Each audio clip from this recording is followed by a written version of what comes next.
ಕೊಪ್ಪಳ ಜಿಲ್ಲೆಯ ಗಂಗಾವತಿ ತಾಲೂಕಿನ ಪ್ರಸಿದ್ಧ ಪ್ರಾಗೈತಿಹಾಸಿಕ ತಾಣ ಹಿರೇಬೆಣಕಲ್ಲಲ್ಲಿದ್ದೇವೆ.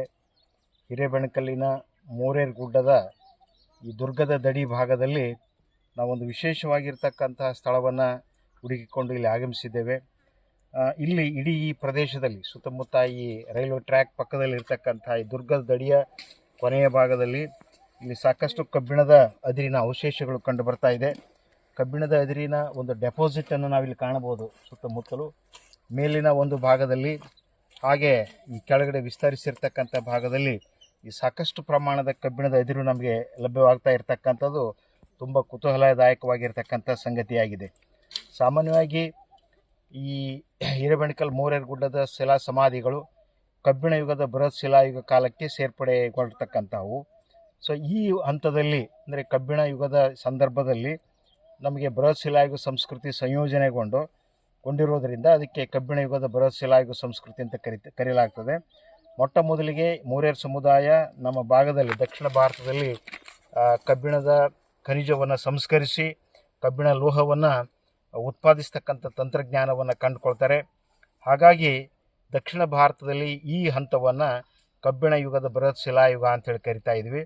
ಉತ್ತರ ಭಾರತದಲ್ಲಿ ಬರೀ ಕೇವಲ ಇದು ಕಬ್ಬಿಣ ಯುಗ ಆಗ್ತದೆ. ದಕ್ಷಿಣ ಭಾರತದ ಕರ್ನಾಟಕ, ತಮಿಳುನಾಡು, ಆಂಧ್ರ, ಕೇರಳಗಳಲ್ಲಿ ನಾವು ಈ ಕಬ್ಬಿಣ ಯುಗ ಬೃಹತ್ ಶಿಲಾಯುಗದ ಸಂಸ್ಕೃತಿಯನ್ನು ಕಾಣ್ಬೋದು. ಈ ಸಂಸ್ಕೃತಿಯ ವೈಶಿಷ್ಟ್ಯ ಅಂದರೆ ಸತ್ತವರನ್ನು ಸಮಾಧಿ ಮಾಡ್ತಕ್ಕಂಥ ಕ್ರಮ. ಸತ್ತವರಿಗಾಗಿ ವಿಶಿಷ್ಟ ರೀತಿಯ ಸಮಾಧಿಗಳನ್ನು ಮಾಡಿದ್ದಾರೆ. ಅಂಥ 12 ರೀತಿಯ ಸಮಾಧಿಗಳು ನಾವು ದಕ್ಷಿಣ ಭಾರತದಾದ್ಯಂತ ಕಾಣಬಹುದು. ಅದರಲ್ಲಿ 8 ರೀತಿಯ ಸಮಾಧಿಗಳು ನಮ್ಮ ಹಿರೇಬೆಣಕಲ್ಲಿನ ಮೋರೇರ್ ಗುಡ್ಡದಲ್ಲಿ ಕಂಡು ಬರ್ತಾ ಇವೆ.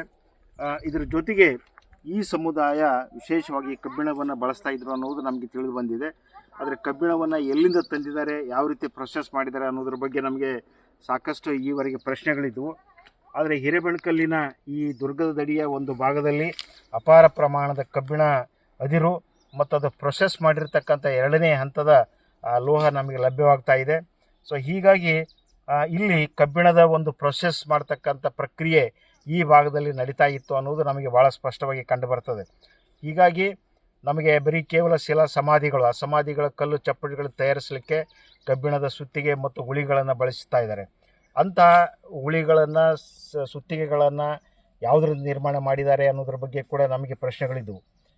ಇಲ್ಲಿಗೆ ಸಮೀಪದ ಸಂಡೂರು ಭಾಗದಿಂದ ಕಬ್ಬಿಣದ ರಾ ಅದಿರನ್ನು ಸಂಗ್ರಹಿಸಿ ತಂದು ಇಲ್ಲಿ ಅದನ್ನು ಕಾಯಿಸಿ ದೊಡ್ಡ ದೊಡ್ಡ ಕುಲುಮೆಗಳಲ್ಲಿ ಕಾಯಿಸಿ ಕಬ್ಬಿಣವನ್ನು ಶುದ್ಧ ಲೋಹವನ್ನು ಪಡೆದುಕೊಳ್ತಾ ಇದ್ರು ಅನ್ನೋದು ನಮಗೆ ಗೊತ್ತಾಗುತ್ತೆ.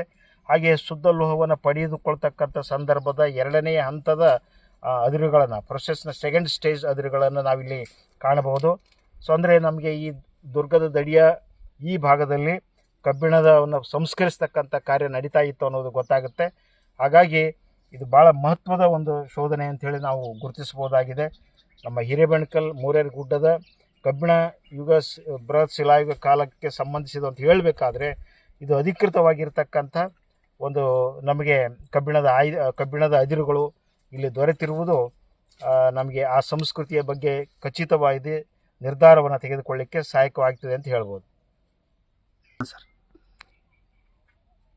ನಮ್ಮ ಈ ಪ್ರಸ್ತುತ ಐರನ್ ಓರ್ ಡೆಪಾಸಿಟನ್ನು ಈ ಒಂದು ಪರಿಸರವನ್ನು ಗುರುತಿಸ್ತಕ್ಕಂಥ ಸಂದರ್ಭದಲ್ಲಿ ನಮ್ಮ ಹಿರೇಬೆಣಕಲ್ ಸ್ಮಾರಕಗಳ ಸಂರಕ್ಷಣಾ ತಂಡ ಮತ್ತು ಹಿರೇಬೆಣಕಲ್ ಸಂಶೋಧನಾ ತಂಡದ ನಮ್ಮ ಚಂದ್ರಶೇಖರ್ ಕೊಂಬಾರ್ ಅವರು ಹಾಗೂ ಮಂಜುನಾಥ್ ದೊಡ್ಡಮನಿಯವರು, ನಮ್ಮ ಹುಸೇನ್ ಬಾಷಾ ಅವರು ಹಾಗೂ ಹರನಾಯಕ್ ಅವರು ನಮ್ಮ ತಂಡದಲ್ಲಿ ಇದ್ದು ಈ ಒಂದು ಮಹತ್ವದ ಶೋಧನೆಯನ್ನು ನಡೆಸಿದ್ದಾರೆ.